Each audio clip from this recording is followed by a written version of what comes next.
Hi everyone, welcome to Samuel Ajala podcast. My name is Ajala Samuel. I want to appreciate everyone who have subscribed, comment, and like our previous posts. I really appreciate you. God bless you greatly. And on today's episode will be kind of different from our previous episode. Let me put it that way, because I have a special guest with me, and we'll be discussing about some aspects of life together. Let me introduce my guest to you. His name is Ogunlade Ayomide. He's a professional, he's an auditor, and we've been together for some time. This meet my guest. Hi, guys, or should we call you the Samites or Ajalites? It's nice to have me here, and Sam, thank you for having me as your guest. Ayomide, I would like to ask some question because I want my viewers to also take one or two lessons from our discussion and whatever we share on the program today. Okay. And I know that you started your professional exam as a graduate in the university. Can you share with us some of the challenges or your most challenging moment as a student? Alright, my most challenging moment as a student then was trying to juggle school activities alongside with ICANN, together with I was the FIB chairman or president per se. So juggling those activities together were very difficult, but I had people that gave me guidance on how to run these things, and thank God I ran with quite good friends that were able to help me out, especially when it comes to the academic line, because at then I knew I wasn't reading, but I was able to see people to teach me and all this stuff. But during those period, was there any moment that was so difficult, and how did you navigate through that process? Let's just say the most difficult part was just trying to bring in the whole FIB activities all together into place and plan, and it was kind of so tedious, stressful, took me out of my school academics line, trying to prepare for exams and all. I think that was just the most difficult time, I would say. Thank you for that, and let's proceed to what was your greatest success in school? Can you say you achieved as a student before you graduated? My greatest success then in school, I would say, was the kind of influence and impact that I was able to give to others. I would say during my time in school, I ran lectures, tutorials, advice, and trying to grow alongside with people. I had friends and I had people, I would say. One of the greatest success and impact was just trying to impact positively to others, most especially people that were very close to me. Thank you for that. You've talked so much about impact. I hope these people can feel your impact and they can point to one or two things you have helped them to achieve. Then, going forward, how did you manage ICANN with your school activities then? Because I know running ICANN, being one of the class rep or governor then, because I could remember vividly then I got some of your colleagues contact from you when we were trying to market. Yeah. So how did you manage ICANN with your school? To me, I would say it wasn't difficult, it wasn't tedious, it was just a smooth journey.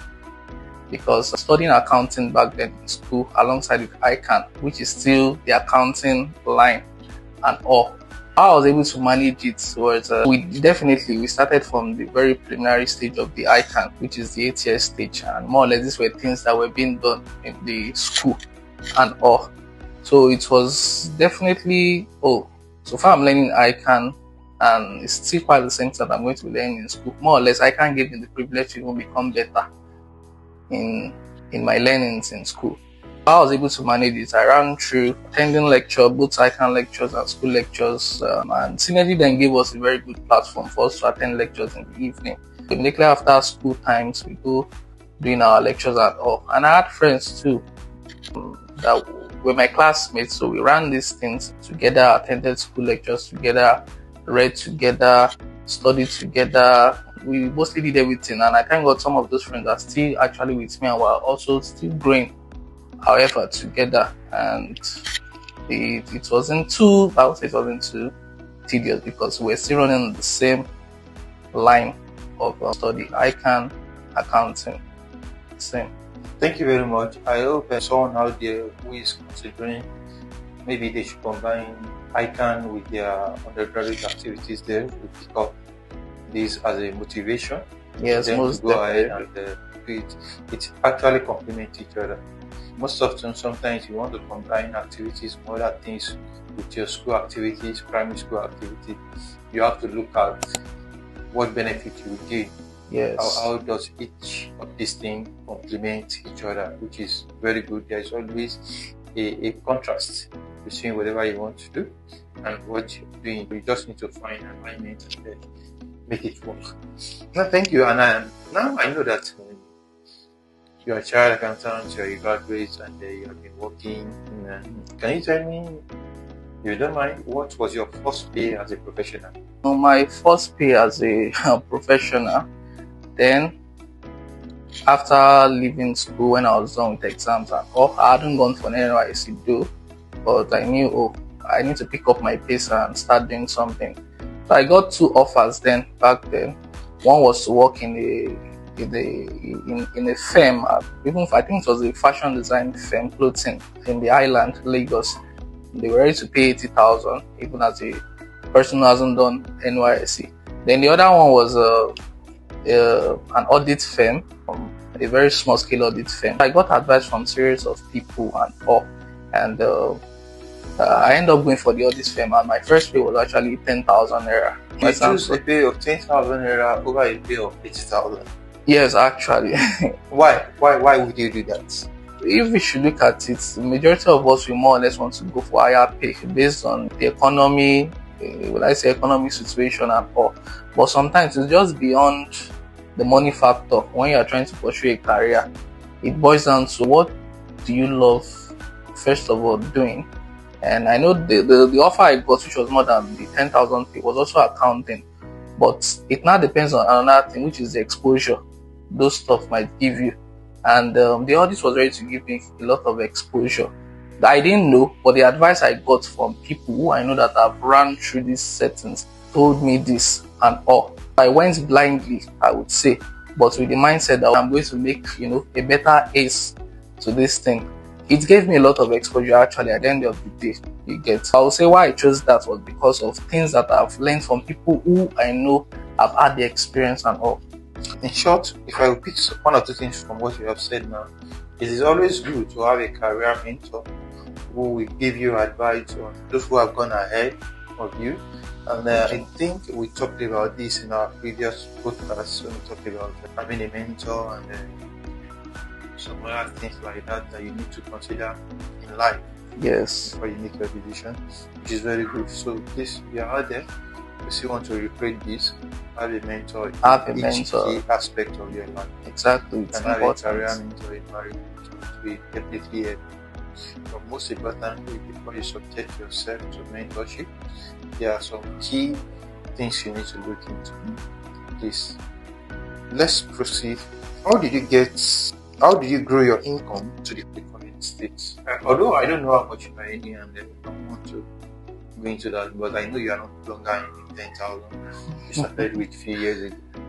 Can you share with us how you have grown your income a bit? Growing of income, which is a very key thing, I would say, in this part of the world, Nigeria, like I say, the economic situation. One would say, having one stream of income won't actually give you that perfect, how will you put it, that good standard of living that you desire actually. You get. But one thing, even as a young person, you can still make is with trying to grow your income multiple stream. It doesn't mean that you actively need to be involved in where your income is coming from. You understand? First of all, I think there are 3 things that I point down income to. One is from your job, one is from your profession, and I think the other one should be from your skills. Your job will pay you your salary. You get salary can never be enough at all. and your skills, things that you might know how to do, in which people might just be like, okay, take these things and just help me do. And or as a professional accountant, I get aside jobs and all to just help me run this account and definitely these things. Over the weekend, I do. Times are not enough, I would say, but I still manage to just do these things. You need to grow your income. You need to sacrifice a lot of times. And another one important thing also is through investing your money. You get a little investment. You can just valuable investment, I would say, not Ponzi scheme. You understand? Not MMM, not the Sibe and the likes. You get growing income has to just come with this whole era with thing. Throw your money into investment, collect side jobs and or gigs. They call it side gigs and those kind of things. Thank you. So, if I understand what you have said now, you make money from your job, which is your salary, from your profession, and your skill. Yes. By helping people to solve problems. Problems, exactly. Apart from what you're doing. Summary of everything still boils down to what problems can you solve. Exactly. Look for a problem to solve for someone, and then you will grow your income. Thank you for that. Then this one is kind of personal a bit. Has your professional career affected your relationship? When I mean relationship, you understand what I mean? If you're saying opposite sex relationships, definitely. And if you are saying relationship as relationship, I am saying opposite sex. Oh, opposite sex relationships. All right. So I would say yes. Professional career, trying to meet up deadlines, trying to do this and all, has definitely affected my relationships or relationship one way or the other. Definitely yes. And one thing I find out that as important as my professional career is, so should be my relationship also. I've find time to give my relationship as well as my career, growing them equally and also in their very, how will I put this? I'm just trying to grow them, giving them the attention they both deserve and all. It is very, very important to schedule yourself and then have a work-life balance. Exactly. It is very, very important, because from what you have said now, your career has actually affected your relationship. And that puts to most of us seriously combining professional career with life is not easy, but with other aspects of life it's not easy, but we must try to strike a balance. So at the end of the day, our family also need us more than our employer or our career needs us. That's a very good one. And let me quickly wrap this up. What are your future plans? Your future goals? Where do you see yourself? What plans do you have? How do you intend to realize all this? In terms of future goals, plan where I do see myself, definitely I see myself in a better place than I am, and I believe that is everyone's desire. First off, exactly. One of my, I can't say everything all year. There won't even be time because there's a lot. But one of my very most important plan, which has actually been running with me right from time since when I was young, now I'm still young and I'll remain young, is making positive impact to people. One thing I believe is once you can allow someone to grow, it means you've grown. And once you allow people to grow, once you allow people growing, it means you are still growing. Definitely. One of my future goals is to create positive impact to people. Positive impact in terms of career, mentorship, spiritual wise, academics. Yes, I would say I'm an academician, something like that. It's just to make people just grow. I have a lot of friends that we've been running through right from small, and we are doing well, and we are still going to be doing better. And making positive impact to people, influencing people is just one of my future goals that I can actually talk about now. There are a lot other, but I don't think time will permit us because of the podcast duration. Thank you very much. I think the summary of whatever you want to achieve is still under impact. Not to impact life positively, to see people achieve their dreams, because other people achieving their dreams simply means that you are also achieving your dream.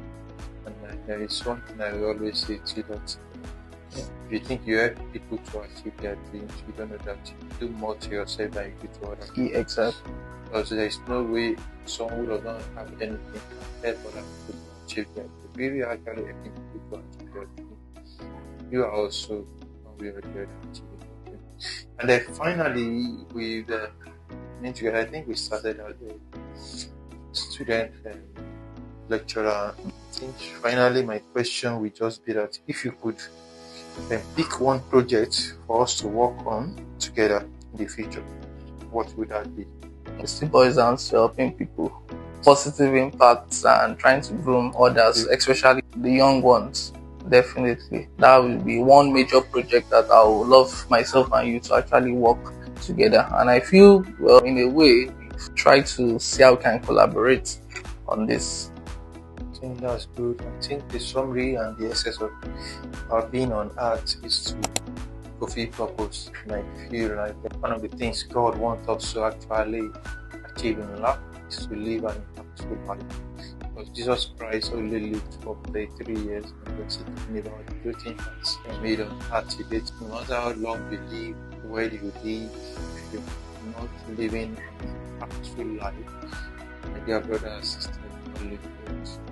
Make sure that whatever thing you have influence positive lives around you, touch lives around you, which is very good. Thank you. It is nice having you. Thank you. Show. And I want to appreciate you once again for me. Bless you greatly and for sharing one or two words with us. We really appreciate it. And to our viewer, thank you for always staying tuned. Thank you for always liking. Thank you for following us. And we still need more of you. Please, you can make us strength by sharing this post, by commenting on it and by liking. Yes, make comments, shares, likes. Let's make positive impacts, I would say. That's good. Thank you very much. Bye. See you next time.